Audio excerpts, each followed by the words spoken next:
trying to survive will now see sunlight. So now it's a fight to get to the sunlight. So now the other trees begin to grow as fast as they can. When they get up there, whoever was left behind dies. Because they can't survive without sunlight. That's why it's so clear under there. All you see is these beautiful big trees. And it's not that much bush and trees under there. So when you surround yourself with people who are believing God and going in the direction of change, don't be afraid of it. Don't run from it.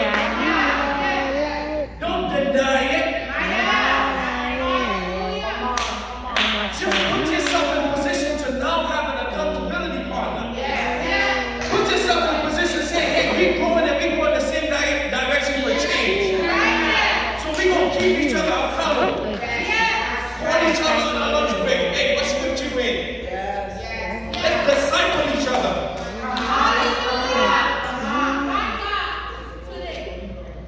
All right. Glory be to God. Now we see how the word can just cut sometimes. Because sometimes we don't even know that it's in there. Amen. Sometimes you tell people, you give them over to Satan. All day. So some of y'all kids who's in here always joking and playing around, you gotta look at yourself and ask, hey, have I been given over to Satan? That would trouble me.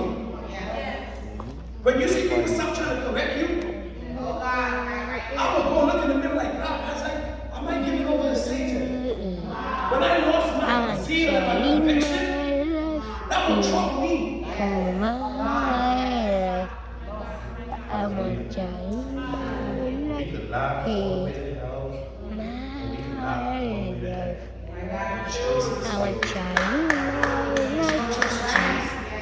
That's the God we serve. He doesn't press us out. It's your choice.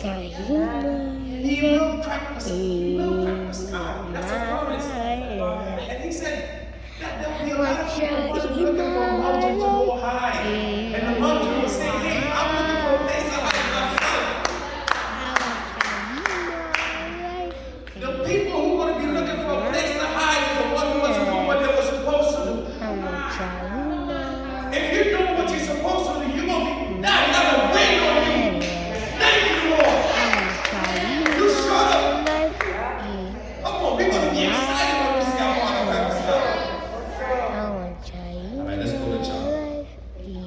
John chapter 6. For those of you who was an eye sharp and iron. You know, I could go more into these two characters right here. Because the Bible shared a lot about them. You know, but I really don't want to stay here because I want us to understand about discipleship. And sometimes even as a disciple, we can get it wrong. A wise person told me, saved people they go through the process just as disciples, right? But even a disciple can get it wrong because Judas was a disciple, right? So let's go, John chapter 6, and we're going to start at verse 14.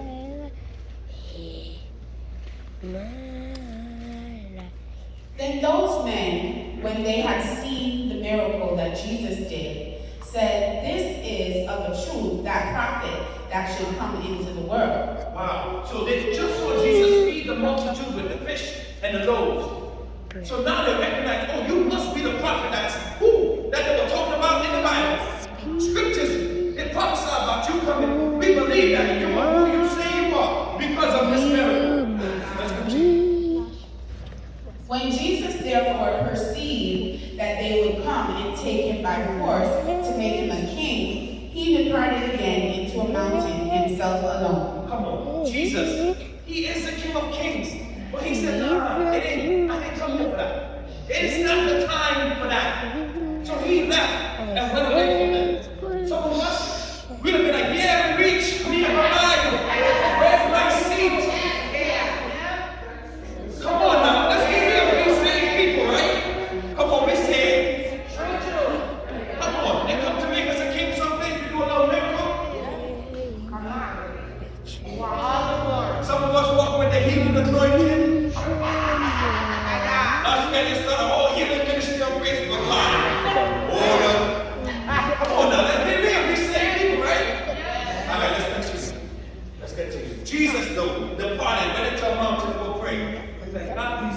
Go ahead, let's go.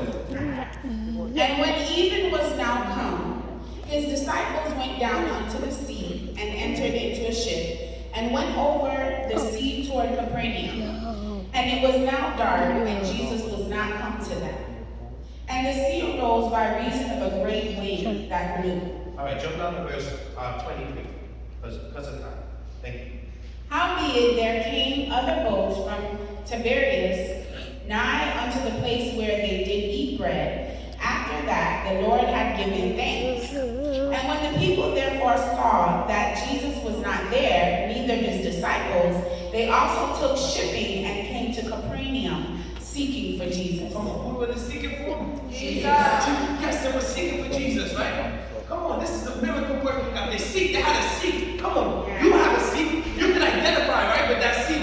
You're here because of a seek. You're seeking for Jesus. Jesus, right? I'm seeking for Jesus, right? Let's continue. And when they had found him on the other side of the sea, they said unto him, Rabbi, when comest thou hither? Jesus answered and said to them, Verily, verily, I say unto you, ye seek me not because ye saw the miracles, but because ye did eat of the loaves and were filled. So you telling me, because he fed those greedy people, those hungry people, it activated a seek. That's right. Man, that food was so good, it activated a seek. I gotta get to Jesus only because I'm ready for dinner. Now it's breakfast time. I have a seek because now it's breakfast. It activated the seek, but the seek is only out of a place of wants and not needs. Come on. He said, men shall not live by bread alone. But because it's the human nature. So I remember this one person saw me with a new car. Was like, oh, how you got a new car? I'm like, if you only know what I sacrificed. If you only know what the shoes have walked in. You know what? Come. You know what? Just let me get some of that. And she thought that's how it was activated.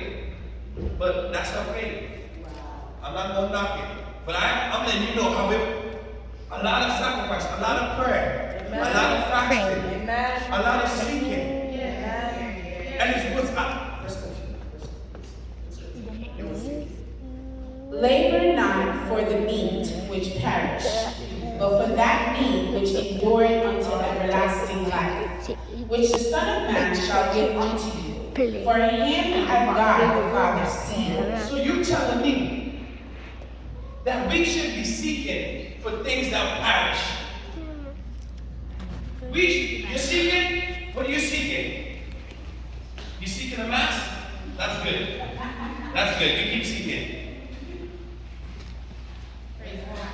Listen, some of us be seeking for the wrong reasons, the wrong things. I'm seeking God for a husband. I'm seeking God for the business. I'm seeking God, but when you didn't have it, when you didn't even have an idea,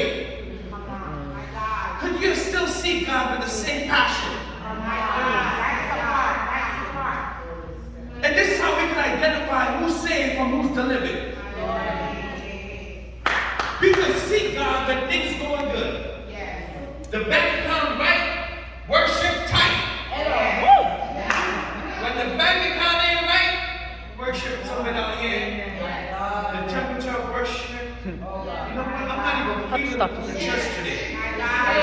And this is where you need to identify with yourself. God, am I seeking you? Because I realize my joy is only wrapped up when things are going good. When things are good. When things are going my way. When I hear no, when I hear I can't, how does that affect you? How do you receive that type of information?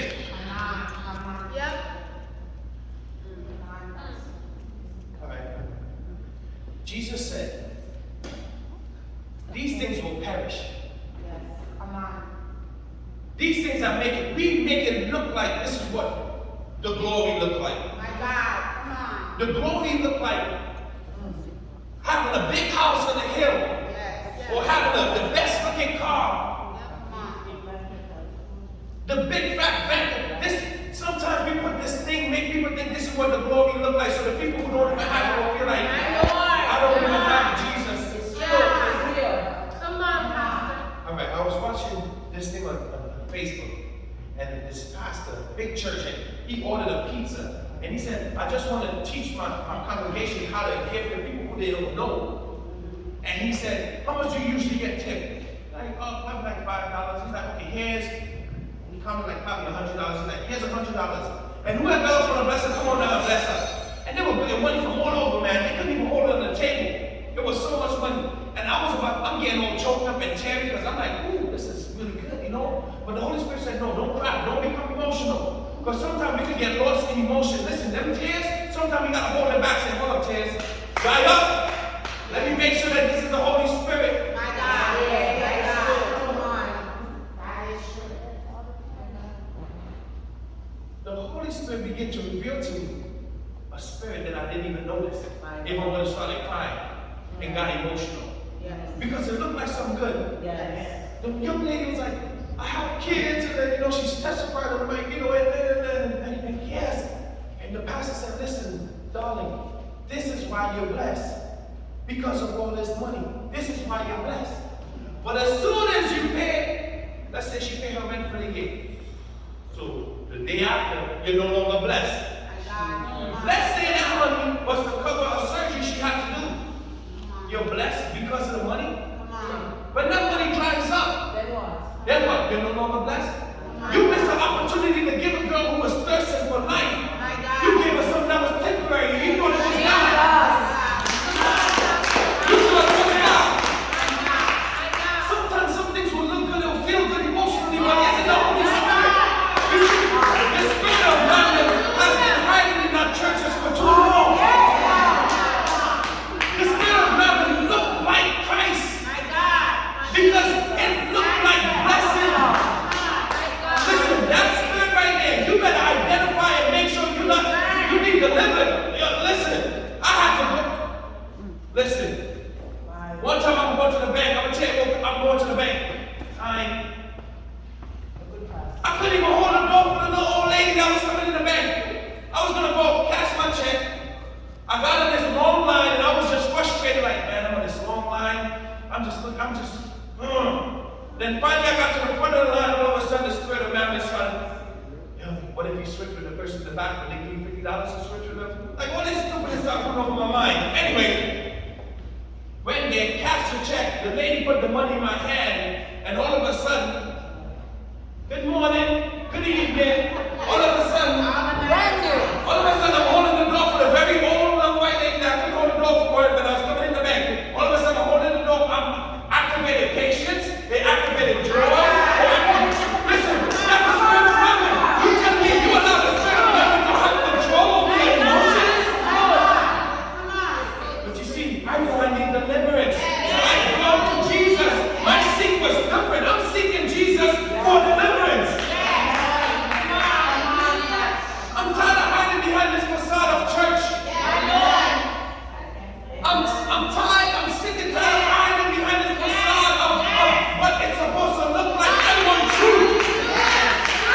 I want to identify with truth, and Jesus' love is true. They were seeking for Jesus, but not for the love that he had. They were seeking for the meal. The roti, the bus up shop, the jerk chicken, the jerk. That's what they were seeking. All of it. Come on now. But Jesus had the gift of eternal life. He had that gift that make you thirst no more. Make you hunger no more. So even when you're broke, you still got a joy on the inside. Even when you hear no, you still got a joy because your soul is alive in God. Because of who he is.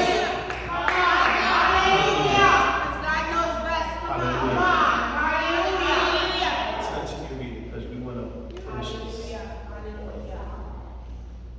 Then said they unto him, what shall we do that we might work the works of God?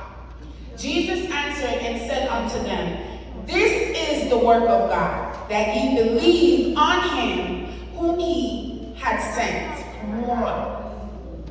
Come on. When you believe, This is the word. when you believe in who God sent, you identify with that love. Jesus is love. God sent his only son because of love. He said, it repented me that I made man. He didn't even have nothing else to repent to. He said, he repented to himself. It repented me that I made man. What place have we brought God to be embarrassed and ashamed and just want to start all over? Our lifestyle will do that. When we in here pretending to love and peace and no joy, but then out there we living like devils. Listen, Jesus came and he rebuked them harsh. You hypocrite. Paul just said, I give him over to Satan. Come on, what is your lifestyle looking like out there? Franz, what is your lifestyle looking like out there? Mama Wong, what is your lifestyle looking? Sis, come on, what is your lifestyle looking like?